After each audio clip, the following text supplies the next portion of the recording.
Learn how to make edible cookie dough that takes less than 5 minutes to make. You can add any kind of filling to it, whether that be chocolate chips, sprinkles, milk chocolate, it's really up to you. Start by adding half a cup of self-raising flour to a bowl. You want to put the flour inside the microwave for about 1 minute and 30 seconds. What this does is kill any bacteria that could be lingering on the flour, and it makes it safe to eat raw. Once you take the flour out of the microwave, it'll be kind of hard, so just grab your spatula and just break it up a bit. Once the flour has been broken up, grab out a separate bowl and add in 100 grams of butter. Melt it inside the microwave for 30 seconds. I'm only going to be using 100 grams of butter for my dough because I like my dough to be more crumbly than soft. But depending on your preference, you can add more or less butter depending on what you like. If your butter came out of the microwave not fully melted, just get your spatula and just mix it up a bit. Add 1 teaspoon of vanilla extract inside the melted butter.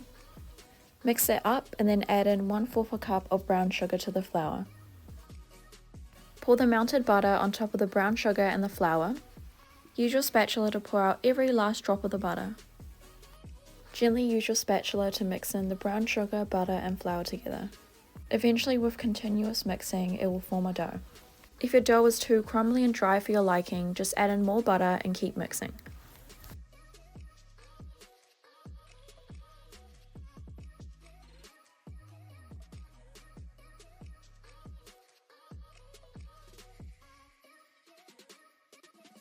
Eventually, after all the ingredients are mixed in, it will form a dough like cookie dough.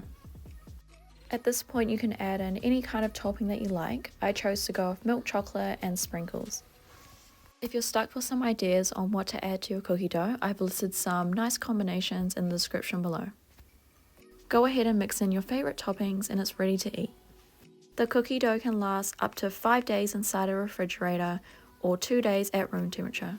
I think the dough tastes so much better when it's been inside the fridge, but you can eat it straight from the bowl or wrap it up and save it for later. If you enjoyed this recipe, then definitely check out my channel for similar recipes. I post every 2 days and I hope to see you soon.